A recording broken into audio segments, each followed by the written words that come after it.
সাহাবী হযরত ওমরের সময় এক শাসন আমল ছিল।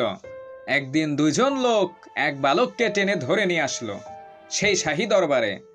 ওমর রাদিয়াল্লাহু তাআলা আনহু তাদের কাছে জানতে চাইলেন, কি ব্যাপার, কেন তোমরা এইভাবে এই লোকটাকে টেনে আনছো? তারা বলল, এই বালক আমার পিতাকে হত্যা করেছে। ওমর রাদিয়াল্লাহু তাআলা বালকটিকে বললেন, তুমি কি সত্যিই তাদের পিতাকে হত্যা করেছো? বালকটি উত্তরে বলল, হ্যাঁ, আমি হত্যা করেছি। কেন তুমি তার বাবাকে হত্যা করেছো? বালকটি উত্তরে জবাব দিল, এইটা একটা দুর্ঘটনাবশত কারণে হয়ে গেছে।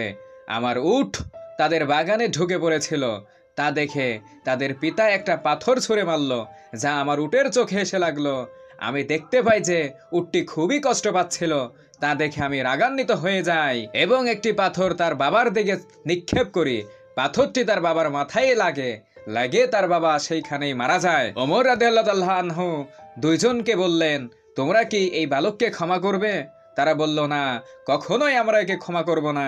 এ আমার বাবাকে হত্যা করেছে, আমরা এর মৃত্যুদণ্ড চাই। তখন ওমর রাদিয়াল্লাহু তাআলা আনহু বলল, বালকটির কাছে জানতে চাইলেন, তোমার কি কোনো শেষ ইচ্ছা আছে? বালকটি বলল, আমার বাবা মারা যাওয়ার সময় আমার ছোট ভাইয়ের জন্য কিছু সম্পদ রেখে যান, যা আমি এক জায়গায় লুকিয়ে রেখেছি। আমি 3 দিন সময় চাই, যাতে আমি সেই জিনিসগুলো আমার সেই ছোট ভাইকে দিয়ে আসতে পারি। আমার কথা আপনারা বিশ্বাস করুন, আমি ফিরে আসব। ওমর রাদিয়াল্লাহু তাআলা আনহু বললেন, আমি তোমাকে বিশ্বাস করতে পারি যদি তুমি একজন জমিন জোগাড় করতে পারো, সে নিশ্চয়তা দিবে যে তুমি ফিরে আসবে। বালকটি দরবারের চারদিকে তাকালো, এত মানুষের মধ্যে কেউ তার জামিন নিল না, সবাই নিচের দিকে তাকিয়ে রইল। হঠাৎ দরবারের পিছন থেকে একজন হাত উঠালো। ওইটা কার হাত ছিল জানেন?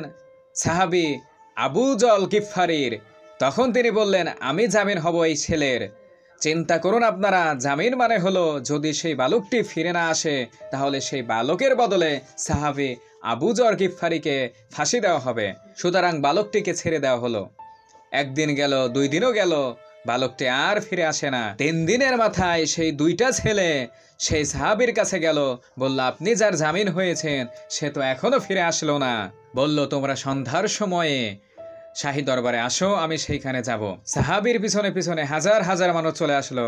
বলল, দেখা যাক আজ কি ঘটনা ঘটে। হঠাৎ করে মাগরিবের কিছুক্ষণ পরেই সেই বালকটি চলে আসলো। সবাই তো অবাক।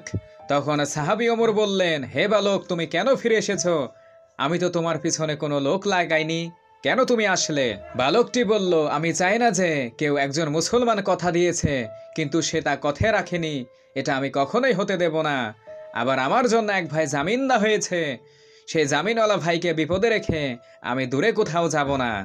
আমরা মুসলমান, আমাদের কথার বিশ্বাস আছে, আমরা জামিন দিলে কথা রাখতে পারি। বালকের এমন সততা দেখে বালককে সেইখান থেকে মুক্ত করে দেয়।